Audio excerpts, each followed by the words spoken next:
మన మాజీ శాసనసభ్యులు అన్నగారు శ్రీ అంజయ్ యాదవ్ గారు, గౌరవ మాజీ శాసన మండలి సభ్యులు అన్న కర్నె ప్రభాకర్ గారు, గౌరవనీయులు సోదరులు మన మైనారిటీ స్టేట్ ఫైనాన్స్ కార్పొరేషన్ మాజీ అధ్యక్షుడు ఇమ్తియాజ్ గారు, బైకాన్ శ్రీనివాస్ యాదవ్ గారు, మా తమ్ముడు సోదరుడు రవి యాదవ్ గారు, అట్లాగే వేదిక పైన ఉన్న రాజలక్ష్మక్క గారు, శ్రీనివాస్ గౌడ్ గారు, ఇంకా మా మిట్టు నాయక్ గారు, నారాయణ రెడ్డి గారు, ఇంకా ఎవరెవరో పేర్లు నేను చెప్పలేదో వీళ్ళు జర్ర లోపల తిట్టుకొని బయట తిట్టుకొని అన్ని మండలాల పార్టీ అధ్యక్షులు, అట్లాగే ఈరోజు షాద్ నగర్ నియోజకవర్గంలో గెలిచిన 65 మంది సర్పంచులను ఎంటబెట్టుకొని ఇంత పెద్ద బలగాన్ని వేసుకొని వచ్చిన మా అన్నదమ్ములకు, మా ఆడబిడ్డలందరికీ శిరస్సు వంచి స్వాగతం, సుస్వాగతం.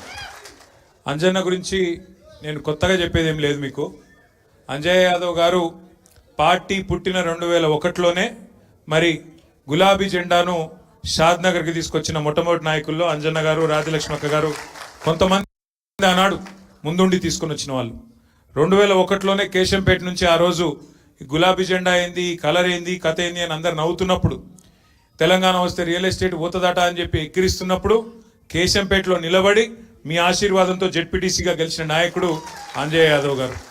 ఆయనంటే కేసీఆర్ గారికి ఎంత ప్రేమ అంటే 2009లో ఆనాడు మనకు తెలుగుదేశం పార్టీతో పొత్తయినప్పుడు మరి మొత్తం రాష్ట్రంలో 119 సీట్లుంటే మనకు 45 సీట్లే వచ్చినాయి.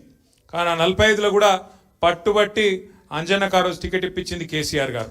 సరే, ఆ రోజు 9000 ఓట్ల స్వల్ప తేడాతోని ఆ రోజు 2009లో పోయింది. మళ్ళా 2014లో అంజన్న గెలిచిండు, 18లో గెలిచిండు, 23లో కూడా కేవలం ఓడిపోయింది 7000 ఓట్లతో మాత్రమే అన్నమాట నేను మీకు గుర్తు చేస్తా ఉన్నాను. కాబట్టి 2001 నుంచి 2025 అయిపోతుంది, ఇంకో 4 రోజులు అయితే 25 కూడా అయిపోతుంది. అంటే దగ్గర పార్టీతోని 25 ఏళ్ళ అనుభవం ఉన్న అంజయ్ యాదవ్ గారి నాయకత్వంలో మళ్ళీ తప్పకుండా షాద్ నగర్లో గులాబీ జెండా ఎగురుతుంది. ఈ విషయంలో ఎవ్వరికి అనుమానం కానీ, రెండో ఆలోచన కానీ, రెండో అభిప్రాయం కానీ అక్కర్లేదు.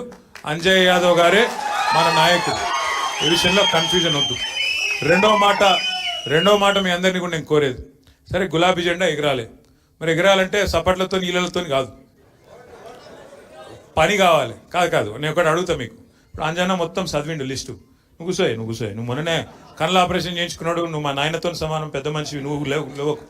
ఇప్పుడు నేనేమంటా అంటే అంజన్న సొంటి మంచివాడు నాకు తెలిసి మొత్తం ఉమ్మడి మహబూబ్నగర్ జిల్లాలోనే ఉండరు, తెలంగాణలోనే దాదాపు ఉండరు గంత మంచివాడు. సీమ ఆయన గురించి చెప్తున్నారు భయ్, ఆయన గురించి చెప్తున్నా, వీళ్ళు పెట్టి నన్ను ఆగం చెప్తున్నారు. ఇప్పుడు నిజంగా కూడా చెప్తున్నా, చీమకు కూడా హాని చేయని మనిషి, ఎసొంటి కరప్షన్ మచ్చ కానీ, ఇంకొక చెడ్డ మాట కానీ, కేసులు పెట్టిస్తాడనో, తన్నిపిస్తాడనో, గుద్దిపిస్తాడనో, అట్లాంటి అలవాట్లు కానీ, అట్లాంటి ఆలోచనలు కానీ కనీసం నోట్లకెళ్ళి పొల్లు మాట కూడా రాదు అంజయ్ యాదవ్ గారు మాట్లాడుతూ. నేను ఆయన ఇయ్యాల కాదు, 16-17 ఏళ్ళకెళ్ళి దగ్గరికి వెళ్ళి చూస్తున్నా. ఉద్యమం టైంలోకి వెళ్ళి నేను మంత్రిగా ఉన్నప్పుడు, అన్న ఎమ్మెల్యేగా ఉన్నప్పుడు, ప్రభుత్వం ఉన్నప్పుడు, ఇలా ప్రతిపక్షం ఉన్నప్పుడు దగ్గరికి వెళ్ళి చూస్తున్నా అంజయ్ యాదవ్ గారిని. మరి అట్లాంటి అంజన్న, ఇన్ని అభివృద్ధి పనులు చేసిన అంజన్న, షాద్ నగర్లో రోజుకు 2 కుండల నీళ్ళు వచ్చే షాద్ నగర్లో నీళ్లు రోజు బ్రహ్మాండంగా ఇచ్చిన అంజన్న, రైతు బంధు లాంటి కార్యక్రమం కేసీఆర్ గారి నాయకత్వంలో ఇచ్చిన అంజన్న, రైతు బీమా లాంటి కార్యక్రమం ఇచ్చి 200 రూపాయల పెన్షన్ 2000 రూపాయలు చేసి, 500 పెన్షన్ 4000 చేసి, ఆడపిల్ల పెళ్ళైతే 1,00,000 రూపాయలు కళ్యాణ లక్ష్మి ఇచ్చి, ప్రసూతికి పోతే కేసీఆర్ కిట్ ఇచ్చి, ఇట్లా ఎన్నో పనులు, 1-2 కాదు ఇక చెప్పుకుంటా పోతే ఎన్నున్నాయి, సీసీ రోడ్లు, మోరీలు అన్నీ చెప్పిండు కదా అన్న. ఇన్ని చేసి మరి మనం ఎందుకు ఓడిపోయినాం షాద్ నగర్లో? ఆలోచన చేయాలి మీరు కూడా జాగ్రత్తగా. ఎందుకు అంటే ఒకటే ఒక కారణం నాకు తెలిసి, కేవలం మనకు ఐకమత్యం లేకపోవడు, మనలో మన పంచాయతీలు ఎక్కువై, మన ఊర్లే ఇక అంజన్న వత్తగా సురేష్ పేరు పిలుతాడు అని రమేష్ బాధపడు, లేకపోతే ఇంకొక ఎల్లయ్య పేరు చెప్తే మల్లయ్య బాధపడు, ఆయన పేరు చెప్తాడు ఆయననే చెప్తాడు, పో నాకు సంబంధం లేదు అని చెప్పి ఎక్కడోళ్ళు అక్కడ కొద్దిగా మనం కరెక్ట్గా పని చేయకపోవడం వల్ల ఓడిపోయినాం తప్ప వేరేది మాత్రం కానే కాదు. ఎక్కడ కూడా రాష్ట్రంలో కేసీఆర్ గారు ఓడిపోయిన బాధ, మీరు 2023లో మనం ఓడిపోయినాక కరెక్ట్గా 2 ఏళ్ళు అయింది ఇప్పటికి. ఎట్లా బాధపడ్డారు జనం, అరే కేసీఆర్ సారు ముఖ్యమంత్రి కాదట అనే వరకు ఎక్కడోళ్ళు అక్కడ బీరిపోయిన పరిస్థితి, అయ్యో అట్లెట్లా అయిపోయా అనే ఒక పరిస్థితి వచ్చింది. వాళ్ళ 2 ఏళ్ళు అయిపోయింది, చూస్తుంటేనే 2 ఏళ్ళు అయిపోయింది. మాయ మాటలు చెప్పి ఇష్టం వచ్చిన కథలు చెప్పి మోసేతికి బెల్లం పెట్టి నాకుమని డైలాగులు కొట్టి పెద్ద పెద్ద డైలాగులు కొట్టి 2 సార్లునే ఇస్తారా రైతు బంధు 3 సార్లు ఇవ్వాలి 3 పంటలకు అని మాట్లాడింది. అరే రైతులకే ఇస్తారా, జమీందారులకే ఇస్తారా, కౌలు రైతులకు ఇవ్వాలి ఇస్తాం అని మాట్లాడింది. 6 గ్యారంటీలు అన్నారు, 100 రోజుల్లో అమలు చేస్తా అన్నారు. ఇట్లా మోసేదికి బెల్లం పెట్టి అన్ని రకరకాల ఆశలు చూపెట్టి ఉన్నాయి లేని చెప్పి మహిళలందరికీ కోడన్లకు నెలకు 2,500, అత్తలకు 4,000 అని చెప్పి ఆశ పెట్టి మొత్తానికి డబ్బల ఓట్లు వేయించుకొని షాద్నగర్లో కూడా 7,000 ఓట్లతో, ఎక్కువ తేడా కాదు 7,000 ఓట్లు అంటే ఎంత 3% ఓట్ల తేడాతోని గెలిచి అధికారంలోకి వచ్చింది. మరి అధికారంలోకి వచ్చి 2 ఏళ్ళు అయిపోయాయి. 2 ఏళ్ళు అయితే నిజంగా తెలివి ఉంటే, నిజంగా ముఖం ఉంటే మనం చేసిన దానికంటే ఎక్కువ చేయాలి. ప్రజలకు మనసు గెలుచుకోవాలనుకుంటే బ్రహ్మాండంగా మరి మేము ఇగో ఈ పని చేసినాం కాబట్టి మాకు ఓటు వేయండి అని అడగాల. కానీ ముఖ్యమంత్రి గారు 2 ఏళ్ల నుంచి ఏం చేస్తున్నాడా అంటే 2 క్యాసెట్లు ఉంటాయని మీరు విని ఎప్పుడన్నా స్పీచ్ 2 చెప్తాడు ముచ్చట్లు. ఒకటి కేసీఆర్ మీద తిట్ల దండకం. 2 ఏళ్ళ కేసీఆర్ గారు ఈయన పేరైనా తీసుకున్నాడు ఎక్కడైనా పొరపాటున, ఎక్కడైనా మాట్లాడిండా? ఏం చెప్పిండు? ఇంకొకసారి మాట్లాడితే టీవీలో మాట్లాడితే ఏమన్నాడు? నీకు చిన్న వయసులో అవకాశం వచ్చింది, మంచిగా చేయవా బాబు, తెలంగాణను కష్టపడి తెచ్చుకున్నాం, చాలామంది పిల్లగాళ్ళు చచ్చిపోతే వచ్చింది తెలంగాణ, కాబట్టి ఆ రాష్ట్రానికి ముఖ్యమంత్రి అయ్యే అవకాశం వచ్చింది, మంచిగా నడుపు, మంచిగా చూసుకో, ముఖ్యమంత్రి అంటే తండ్రి లాంటి వాడు, అందరిని బాగా చూసుకో అని మంచి మాట చెప్పిండు తప్ప ఒక్క పొల్లు మాట మాట్లాడిండు ఆ కేసీఆర్ గారు. ఇవాళ ఆ కేసీఆర్ గారిని పట్టుకొని 2 ఏళ్ల నుంచి నోటికి వచ్చిన తిట్లు, తెల్లారులేస్తే సావాలే, ఇది కావాలి, నాశనం కావాలి, బాయిల దుంకు, బండగట్టుకొని చెర్ల దుంకు, నా కాలువల దుంకు, ఇటువంటి అడ్డమైన మాటలు తప్ప ఒక్క మంచి మాట చెప్పిండు ఏమైనా? అది ఉండదు. రెండోది ఒక పచ్చి అబద్ధం. వెనకటికి ఎవడో ముఖం బాగాలేక అద్దం బల కొట్టిండట, ముఖం మంచిగా లేదు, ఏం చేయాలి, అద్దంలో మంచిగా కనబడతలేదు, ఆయన అద్దం బల కొట్టిండట, మంచిగా అయిపోతుందా ముఖం? నీకు నడపచాత కాదు, నీకు నడపచాత కాక స్కీములు అమలు చేసే తెలివి లేక ఓ కేసీఆర్ అప్లపాలు చేసిపోయిండు అని పచ్చి అబద్ధాలు. తెల్లారు లేస్తే ఒక మంత్రి ఏమో 6 లక్షల కోట్ల అప్పయింది అంటాడు, ఇంకొక ఆయననేమో 7 లక్షల కోట్లు అంటాడు, ఇంకొక ఆయననేమో 8 లక్షల కోట్ల అప్పు అయిపోయింది అంటాడు. ఇక వాళ్ళ ఇష్టం, వాళ్ళ నోళ్ళకి మొక్కాలి, ఎవరికి ఎంత బుద్ధి ఉడితే అంత అర్రాసుపాట లెక్క. అయితే ఇక సర్పంచ్ ఎలక్షన్లు కూడా అర్రాసుపాటలు ఆడాడు. అట్లా ఎవరికి ఎంత బుద్ధి ఉడితే అట్లా అబద్ధాలు చెప్పుకుంటే తిరుగుడు నేర్చుకున్నారు 2 ఏళ్ల నుంచి. ఎందుకు ఇస్తలేవా పెన్షను 2,000, ఎందుకు 4,000 చేయలే? ఓ కేసీఆర్ అప్లపాలు చేసిపోయింది.